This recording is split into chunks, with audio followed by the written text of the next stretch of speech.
Most rugby fans know Sean Maitland as the silky finisher in a Scotland jersey, or maybe as the winger who ran in a try for Saracens during the most dominant European runs. But few truly understand the wild, calculated and quietly brilliant journey that took this kid from a small New Zealand town to the biggest stages of Northern Hemisphere rugby, and all the way to the British and Irish Lions. This is the untold journey of Sean Maitland, and it didn't start in Edinburgh or London. It started in Tokoroa, New Zealand. Sean Maitland was born on the 14th of September 1988, in a place that's produced more than its fair share of rugby talent. Tokoroa sits quietly in New Zealand's North Island, but the town is no stranger to raw athletic ability.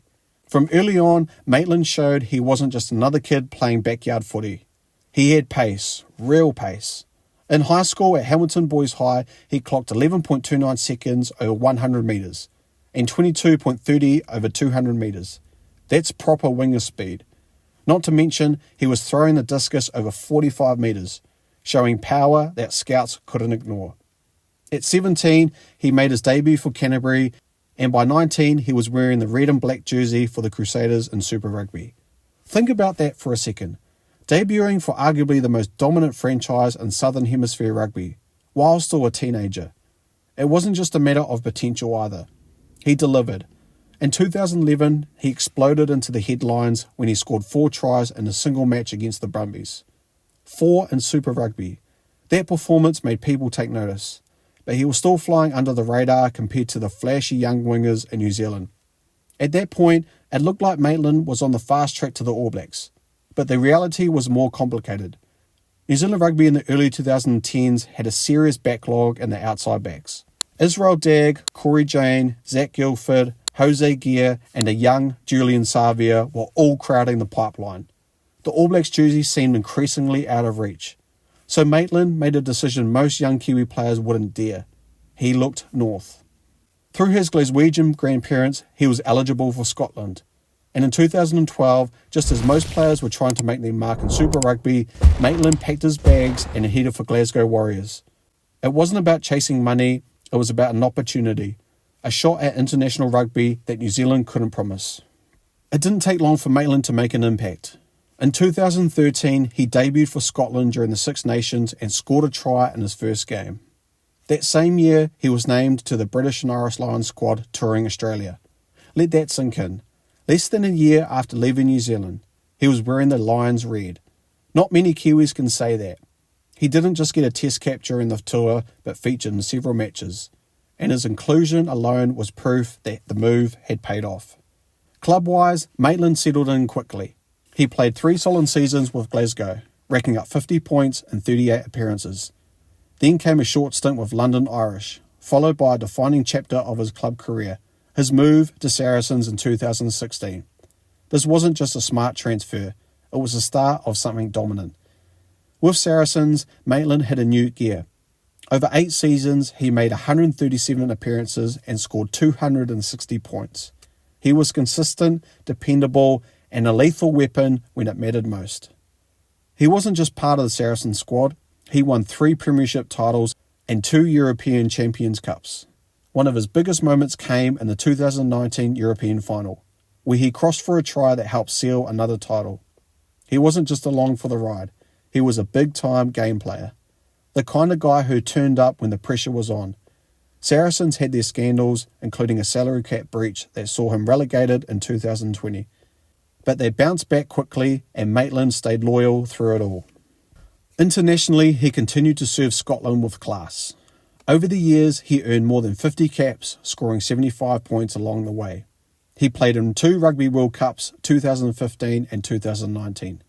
And though Scotland didn't go deep in either tournament, Maitland's performances were solid. One moment that stood out for the wrong reasons was a yellow card in the 2015 quarter-final against Australia. A call that split opinions but ended up being one of the most dramatic games in world rugby history. Still, he bounced back. Physically, Maitland had the perfect frame for a modern winger. Around 1.88 metres tall and weighing in at roughly 97 to 100 kilograms. He was sturdy but agile. His strength wasn't just in his speed. It was in his control. He wasn't the flashiest winger, he wasn't stepping defenders like Milner Scudder or bulldozing like Savia, but he had an uncanny ability to read space, to be in the right place, and to finish calmly. Coaches loved it about him. He wasn't prone to mistakes, his timing, his game sense, his reliability, all top tier. If there was a weakness, it was perhaps that he didn't have that next level freakish explosiveness. As he aged into his 30s, the gap widened just slightly, but his rugby IQ and poise under pressure more than made up for it. The big question that always lingered for fans back in New Zealand, why did he leave? Was it just about not making the All Blacks? The truth is more layered. He wasn't just blocked by other wingers. He also saw a ceiling. In New Zealand, competition was brutal. One bad season and you were but gone.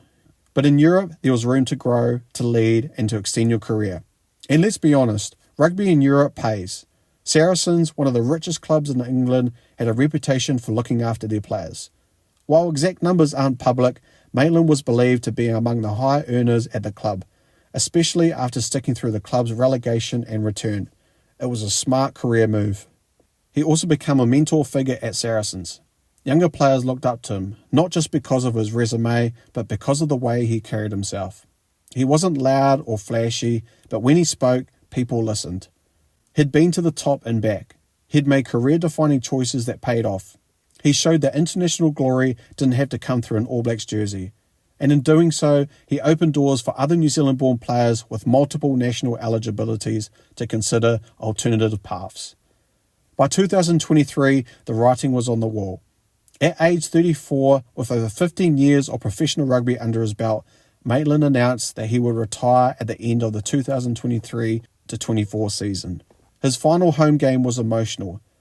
Teammates and fans alike praised him as a quiet legend, someone who never sought the spotlight but always delivered. He may not have the name recognition of Chris Ashton or Cheslin Colby, but in Saracens' eyes and Scotland's, he was invaluable. And now, in 2025, Sean Maitland is officially retired. No media tours, no fireworks, no post-retirement controversies, just a classy exit. The kind that suits the man who was on the field. Ever wanted to create your own Rugby Highlights channel just like this one? With my course, the YouTube Creator Toolkit, I show you exactly how I do it, from the tools I use to the templates I built. You get everything. Just copy, paste, and start creating. Learn how to grow your channel, keep viewers hooked, and turn views into income. Click the link in the description below to learn more and start your channel today. Now back to the video. There's talk of him staying close to the game, maybe coaching or mentoring young players, but for now, he's simply enjoying the time with family and for once watching rugby from the stands instead of standing on the wing waiting for a cross kick. So how does a guy go from rural New Zealand to wearing the famous red of the Lions? Smart choices, bold moves, consistent execution. Maitland didn't have to be the flashiest. He just had to be himself, and that was more than enough. If you found Sean Maitland's journey as fascinating as we did, let us know in the comments below. Which move surprised you the most? Was it the switch to Scotland or his rise with Saracens? Hit that like button, share the story with a fellow rugby fan, and don't forget to subscribe for more rugby stories. See you next time. Thanks, guys.